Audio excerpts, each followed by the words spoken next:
as I get closer to where he went off the road, I see a big black shape in the middle of the road walking. So I have to slam on my brakes and try to swerve myself because this thing is walking in the center of the road. Because I don't see a head and I don't see arms. I just see a really big, tall person, like big, thick legs and a big, thick torso. And they're moving very funny.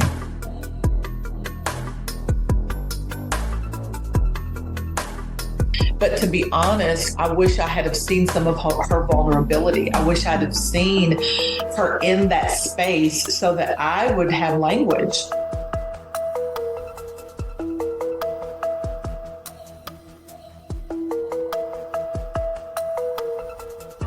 And he says, no, that's not why you're angry. That's why you're mad. Mad is on the surface. Mad is a surface emotion. You're angry, and anger is deep. That cuts to your soul. You are an angry young man. And I couldn't answer. I then had come to realize over the next course of a few hours, I'm musing to myself, and I realize I've been a victim my whole life. That's why I'm so angry. And over the course of the next 19 months, this man changed my life. He helped me to realize about processing emotion and how to forgive myself and forgive others. And that's where the metamorphosis really began for me. And I learned I'm a survivor, right? I know how to survive. I was understood for the first time in my entire life. And when I read those things and I learned, quote unquote, those things about myself that I had known forever, but never really had the semantics for, I couldn't unlearn them. Like I heard this quote years ago and it resonated with me so much. And it's like, you can choose to look the other way, but you can never again say you didn't know.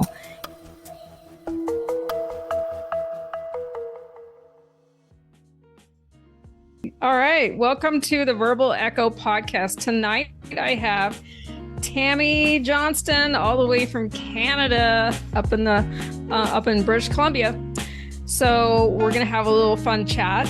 She is what she calls, and I think this is great, the hold your hand and kick your ass business coach. She's been working with small businesses for over 20 years to help them build sustainable and successful businesses. And I'd love to hear her backstory. So I'm going to let Tammy kick it off with that. So yeah, how did you get to this point? How did I get to this point? Oh, big point. That's a loaded question because that's been decades of journey to get to where we are now. But the simplest way, so I was in a job that I absolutely hated, and I got called into the boss's office one day and I got fired, and it was the best thing that could have ever happened to me. Because in that moment, I felt this great weight being lifted off of my shoulders, and I went, I never have to work for another creepy, incompetent old man again. I'm finally going to start my business that people have been telling me to do for years and years and years. And in that moment, I made the decision, and it was wonderful, and it was riding a high for a little bit, and then I'm going, I have to go home and tell my husband that I don't have a job anymore. But we're about 22 years into it now, and I've been running my business, and my background is actually in financial services. So my first business, the Financial Guides, I've been running since then, and I started working with a lot of self-employed small business owners. And as I'm going over and helping them get their personal finances stuff all sorted out, I was finding that they had so many issues with their business and things that they just didn't know. And I've been studying money, business, and success since I was like 7 years old because I am a dork.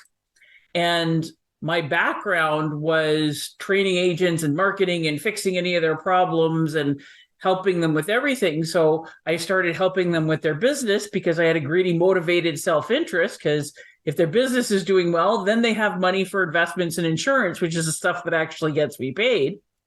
And they liked so much what I was helping them with on their business side and the personal side that they started telling all their other self-employed small business friends and it took off from there. And I started teaching small business class, and I've been doing that for almost 20 years now.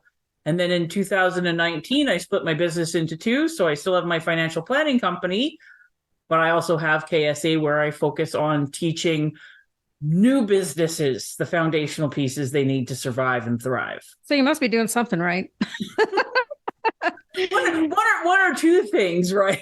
I've managed to survive and do quite well, and I love it because I get to choose who I work with. I get to work with people that are on missions to do positive, life-changing, wonderful things. I get to set my schedule. I get to determine how much I want to make, what I want to do.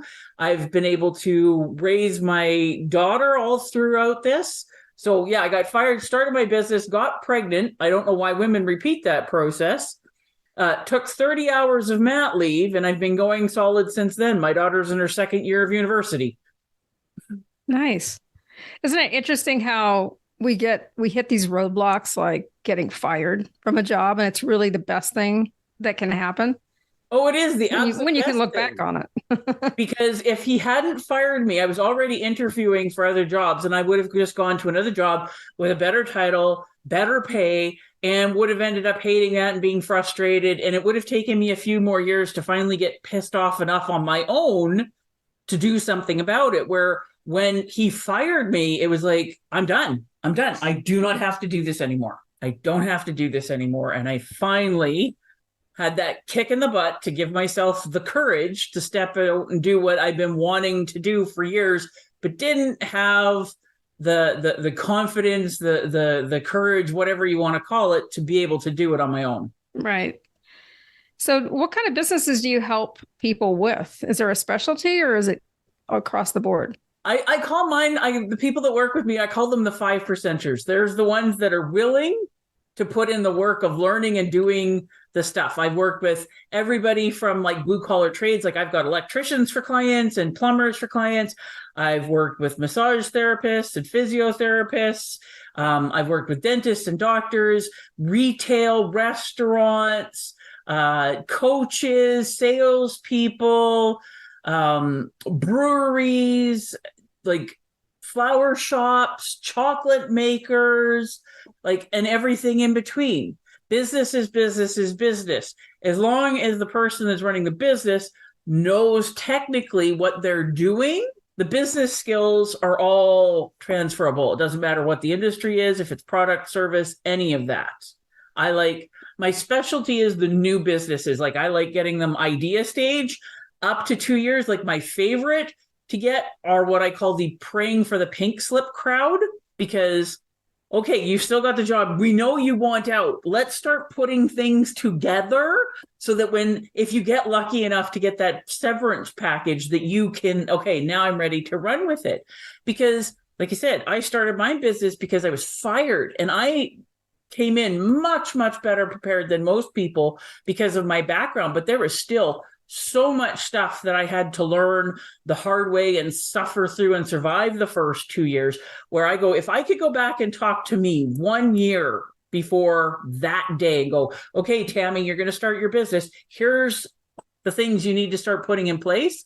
Oh, that would have made my life so much easier. It would have saved me so much stress. I would have gotten better sleep. I would have made money an awful lot faster. Yeah, that's really incredible. It sounds like you have a lot to offer. What kind of programs do you have? I looked on your website's pretty interesting. You guys will have to check it out. You've got different programs. You've got short ones, masterminds, year-long program. You got small business classes. You've got a live and interactive thing. What else am I missing? Well, the big thing is, so I want people to go through my weekend small business class, because that gives you all the pieces. It's intense. It's the stuff to launch you. And I've been doing that class for close to 20 years now. But what I have found through many, many years of experience is, yes, people come to small business class and they love it. They think this is great. But if that's all that they do, they go back to normal life the following week with all of the best intentions, and then nothing changes. Like I've done it. I know lots of people, they go to a course, you're going, oh man, this is amazing. I'm going to change my life, going to change my business. And they're all excited. And they go back to work and the phone is ringing and the dog just threw up and the cat wants out and the kids need attention and all your to-do list has been stacking up. So you get into it all. And then 6 months later, they're going by their bookshelf and they're seeing their binder from that class they took or that course. And they're going, oh, that was great. Remember all the things we were going to do? And they've done nothing. So I partnered up with a year of group coaching so that they get the support and the habit formation so that they can actually make the changes and get stuff done. Because if it's just a one-off, very, very, very few people ever do anything differently because it's just too easy to get sucked back into the status quo. Yeah, that's really good. You mentioned, two questions. First of all, the word solopreneur gets thrown around a lot. And you mentioned it in your website. And so I was wondering if you could tell us what your definition of that is and what you think that means and how, like, what's the modern take on that? Because there have been entrepreneurs since forever, but how has it changed? Like what's the modern take on it? What's changed now since the pandemic? Well, the big thing, even just before the pandemic, so when we got hit with the pandemic and the whole world shut down, for me, it didn't really mean anything. Like I've been running meetings and stuff on Zoom and more of my stuff was going online. So it was barely a hiccup for me. But when I first started my business, like 22 years ago, if you were working from home and by yourself, people would kind of look at you funny and going, oh, are you serious? Or different things like that. And then because serious people, they have a brick and mortar business, they have an office downtown somewhere, they're paying overhead. That was the big thing. Where over the last 22 years, especially leading up to the pandemic, more and more people were starting to work from home and setting up their own stuff. And with the internet and being able to market through social media and things like that. And like even just looking at my financial business, the insurance companies getting everything set up so I can like literally do all of my legal stuff through the internet, things like DocuSign and Zoom and all of this stuff. So people about 10 years after I started my business, because I did actually make the mistake of going and getting an office space for a little while. And then after I said, nope, did that for the 3 years, I'll never do it again. Then people would start to ask, how do you work from home and stuff? Like, how does this work for you? And they thought it was a lot more legitimate. And with more and more of the software, AI is now a big thing. But even before then, wonderful programs like Canva and Zoom and all of this stuff that allows us to work professionally from literally wherever we are so that you don't need to have a huge team. You can hire a VA or a few different VAs for things as you're growing, but there's people, and I have clients that literally run their business from wherever in the world they are, and they're traveling and able to run a successful business. So solopreneur to me now is, like I said, somebody who can run a successful business and compete with a lot of the big companies with just being them. I like that. So do you think it changed any? Not for you. It sounds like not for you because you kind of already had your system going. As far as do you think things changed with software? Oh, they definitely went up an awful lot. The stuff that I can do in Canva, I don't have any artistic ability or anything like that. The stuff that I could do with that, being able to do the stuff in social media and you and I met through social media, and that's where I've met many people, clients and podcasters and all sorts of different things. And like I said, from on the legal side, being able to have access to software like DocuSign and things like that, where you can legally have things signed. this has been a major thing. And I'd already started to do an awful lot of my meetings, and it had always been my goal to have all of my classes online, but I was still doing them live and face-to-face. And then I literally, when the world got shut down on March 13th, 2020, I was supposed to be teaching a small business class the following week. And I'm going, well, I can't because everything's been shut down. I guess I need to update my stuff and put it online. It might have taken a few more years otherwise, but I buckled down and put about 60 to 80 hours into update and okay, how do I make it so I can deliver quality stuff online? And it's been wonderful now, because before I was tied to, okay, just who I can physically reach, to now I literally have clients all over the world. So it was kind of a kick yourself in the ass. Yeah, well, it was. And there's so many people that have discovered that, yeah, you don't need to be in an office space. Yeah, when you mentioned overhead, I instantly thought of so many small businesses. There's so much retail space out there available now, in commercial space, because we have all this software, we have all these things that you can run from a tiny little office in your home. Mm-hmm. You don't need to go drive somewhere, pay rent. And I think that the old way of thinking, like, well, if you had an office, you were legitimate. Like, you must be like doing the right thing, but really when you look at it, it's kind of dumb for some businesses. I mean, yes, they do need to have a brick and mortar place, but more and more of them, no, they don't.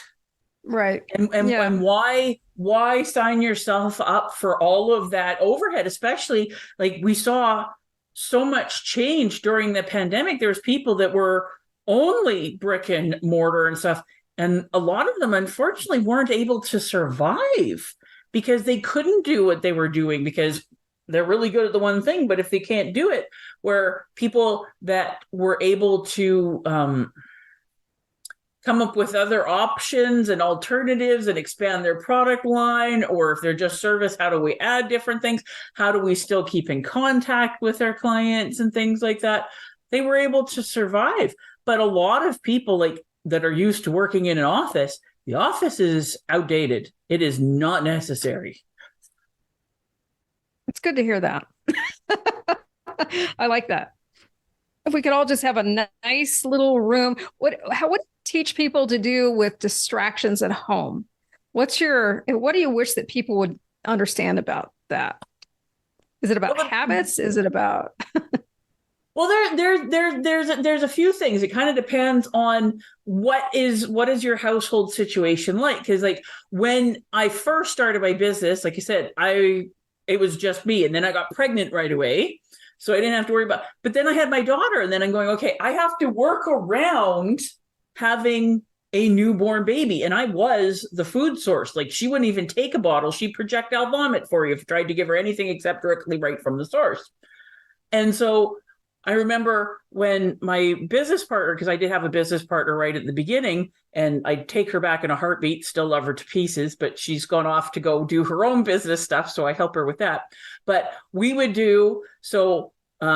we did all of our marketing in one geographical area of the city that we lived in, so that we would, makes it an awful lot easier. So what we would do, because my husband worked night shift, so he wasn't around in the evening. So we would go see clients, and we targeted all our marketing around the community that she lived in. So what we would do is I would go over, I would feed my daughter, change her diaper, hand her off to her husband, and he would play with her or put her to sleep or whatever. We would go see clients.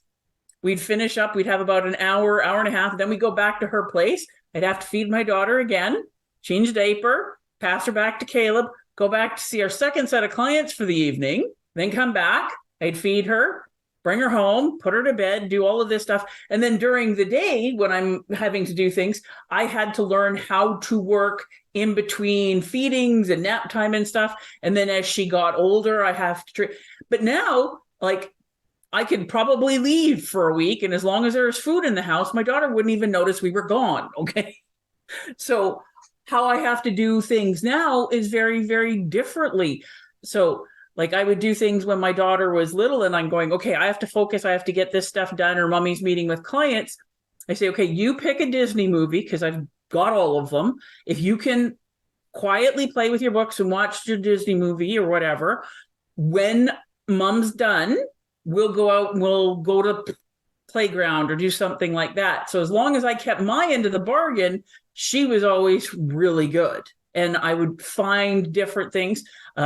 If you can ever get an office with a door on it, fortunately, I've always had my own office with a door. So I'm able to, if I have to, put up a sign going, mom's recording a podcast or something, so they leave me alone.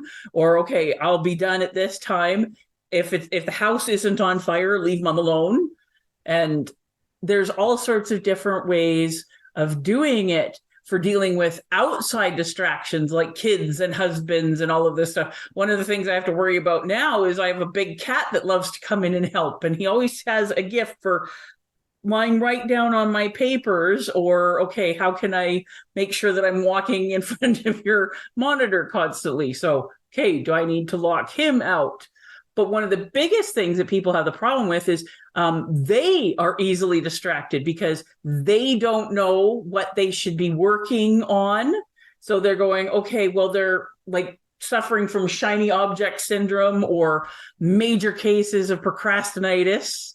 And it's like, what are you working on? And so I'm a huge fan of, we need to plan what you're working on and make sure that you're doing the stuff that's important and that's going to move the needle and ring the cash register, because a lot of people will put way too much time, effort, and money into shiny fluff. That's a really good point. Yeah. I'm listening for my own benefit too. You have a lot of wisdom and a lot of background. I mean, just coming from being a working mom and, having lived the life and learning how to juggle and all of those things that you mentioned, I was remembering of when I was running businesses, when I had little kids, and it was always like, oh gosh, I have to go lock myself in the bathroom with my notepad, like it was so funny sometimes, but I would carve out like 5 minutes here or 10 minutes there, like I just made it work somehow. But yeah, kudos to you for doing this. It's really impressive. Well, I love doing it, and it's so much fun. And because I work with so many parents, and because I focus on, like I said, the whole person, because you have a business life and you have a personal life, but you only have one life, and they have to work together. And there's a lot of the times that the first 6 months, what we're working on with the business is actually, how do we get your home life under control? Because if your kids are going crazy and you don't get any support and you're constantly chasing, you don't have the time, energy, or mental capacity to focus on your business. So we'll work on getting their family life in a way that actually works properly and takes a lot of the stress off, and they're communicating and supporting one another. And then we can get going on the business, where so many people are focusing on the business, but they can't. It just doesn't work that way when your life is chaos. Environment and space. Yes. Big thing. Yeah. On your website, you mention the concept of Kaizen, and it's from, was it the Toyota Motor Corporation? I can't remember. But it means change for the better. So I was wondering if you could tell us a little bit about that and how that kind of fits in with what you teach. Kaizen is my motto. It is my foundation for everything. Kaizen is a Japanese word that roughly translated means constant and never-ending improvement.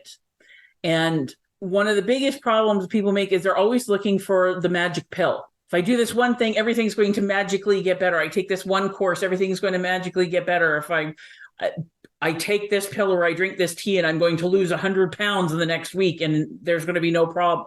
They're looking for the magic solution. Magic solution doesn't work. Even when people win the lottery, 85% of lottery winners are bankrupt in less than 5 years because they didn't have the skills, the habits to maintain all that money that they got. So they go back to it. Where with the process of Kaizen, and it is a process, it's what can I do today that's going to move me forward? What is something that I can do today that's going to improve? Because have you ever been fortunate enough to actually see the Grand Canyon in person? Yeah, I've actually camped out at the bottom of it in a really private area, but yeah, Oh, very, it's very pretty cool. A few years ago, my husband and I, we went down to Vegas. I used to go down basically every September for a conference. And my husband came down with me one of the trips, and we went down early before the conference started, and we rented a vehicle because my husband really, really wanted to go see the Grand Canyon. So on vacation, he has me up at 5 o'clock in the morning so we can drive the 5 hours to get to the Grand Canyon. But it was so worth it. We've all seen the Grand Canyon many times on TV and movies and all of this stuff. But I remember standing up at the rim and looking at this beautiful thing, and I'm going, where we were, it was 2 miles down to the Colorado River. And you couldn't even see people. Like, they were even smaller than ants by then. And we're talking to the guides and stuff and finding out, and no one can jump over the Grand Canyon, but anybody that is willing to do it properly and take the time and do it carefully can walk from one rim all the way down to the river and up the other side, where that's Kaizen. It's putting one foot in front of the other. It's being conscious of what you want to be working on. It's learning and getting stronger and going to the gym and practicing your skills and those tiny little things that don't seem to matter in the moment that you're doing them, but they're the ones that are going to get you from point A to point B. Magic pills don't exist. I like that. They don't. No. No one ever got anywhere by not working hard. I mean, well, yes, you do have to work hard. I will never, ever say you don't have to work hard. But the thing is, when you're just focusing on what can I do today, it's not that hard. How do you eat an elephant? One bite at a time. Right. I love that saying. So you also mentioned this concept of a roadmap. So I'm wondering what you think about how would someone who's new to a business, that wants to start a business, what does a roadmap to success in general terms look like for someone who has never had a business before? And they have this concept, this idea that maybe they've tested and they know it's going to be successful. They think it's going to be successful, but they've always worked for someone else. Yep. So what does a roadmap look like for them? Well, every person has their own individual roadmap, but there's 8 pieces that are absolutely vital to all and every single business, no matter how big or how small. Mindset, goals and habits, marketing, advisory team, financials, systems, cash flow, and profit. You need to have all of those. And if you're missing one of them or more of them, that is the faster you're going to crash and not succeed. But all of those things are 100% learnable. And what I have discovered through many years of experience, there's 2 basic types of people that typically start businesses. I found 60 to 70% of people that step into the entrepreneurial arena are what I call bunny rabbits. Bunny rabbits are usually really good idea people. They're usually very extroverted. They don't have any problem. They can sell ice to an Eskimo. Like, they love talking to people and all of this stuff. So they're strong there. Where they have their problems is actually delivering on the product or service. Their spaces are usually a mess. Don't even ask them about their financials or taxes or any of that stuff. Like, they just, let's go out and make sales. As soon as they've got the idea finished, a lot of them will drop it. They're not really good finishers. So they need to learn things like the financials and setting up systems and understanding all of that stuff. So they have a different roadmap on things that they need to be learning. And then I found 30 to 40% are what I call the owl types. Owl types, and this is where my strengths are an awful lot more, don't typically ask us to come up with the idea. We're the ones that will make sure everything is fine. We're the knock your socks off on the service. Like, our systems are put together. We know what's going on with their numbers. All of this stuff is wonderful. You give us a job, we're going to knock your socks off. Where the owls have the problem is you tell them that they actually have to go out and tell real live human beings about how they can help them, that's going to put them into a like coronary arrest. Like they're not going to do well. So they have to get an awful lot more comfortable with the marketing and putting things out there. And yes, there's everyone in between, but it's like, okay, roadmap is figuring out where are you strong, where are you weak, and where are you not even aware of? And then how do we come up with a plan that is realistic for your life and situation so that we can make your business a reality and that it survives the first 2 years, because most don't, and then can go on to thrive. So you're looking at the whole person. You have to look at the whole person. Mm-hmm. Mm-hmm. Right. Their family life, their situation, their environment, their skill set that they have, financials. Everything. Because there's a lot, like, right. Yes, one of the, I've worked with a lot of people that are bootstrappers. I was a bootstrapper, and it's a wonderful thing because you learn to be a lot more resilient. You have to think a lot more creatively and stuff like that, but it's also very, very stressful. Mm-hmm. And what are they already doing for job? And how much energy do they have? Like I have quite a few of my clients over the years that have had health issues, and they can't play as full on as my normal healthy people that don't have kids and stuff. So it's like, what is realistic for you and what is realistic for you at this stage? Because like I said, the stuff that I could do when my daughter was a baby or a preschooler or you're in school is very, very different than what I can do now. Right. And then you get into like aging, you know, and your energy level. Like I just know, like when I was in my 20s, man, I had so much energy. Mm-hmm. And now it's like, I have about half of that. So that just means we have wisdom, and we're a lot more selective on where we invest our time, because yes, I had more energy when I was in my 20s too, but I didn't have the knowledge, experience, and wisdom that I do now. So I think it kind of balances out a bit because I'm not like chasing my tail anywhere near as much. I love that. Been there, done that. Yes. T-shirt. I love that. Got the t-shirt. Yeah, that's what I think that's great. And I think that's really empowering to think about your own strengths. Mm-hmm. You know, like, yeah, you might be a little bit older, but look at all the wisdom you have. Yeah. And that's, they were too. Mm-hmm. You're not really wasting your time on things that you know through experience or just a waste of time. Yep. Or just aren't going really to work for you. Right. Yeah. Yeah, this is great stuff. Basically, give us a recap on your programs that you have going on right now. Any upcoming projects, direct us to your website and your socials and that sort of thing. So let us know about that. So you can always find me at my website. So ksabusiness.ca. So KSA kick some ass business.ca, because I'm a pasty white Canadian chick. You can find me on Instagram at ksa.business. And like I said, my programs are, I want people to go through small business class so that we can cover the stuff, get them ready to launch, or they've already launched, because I've worked with everybody from idea stage up to they've been successfully running a business for 35 years and everything in between.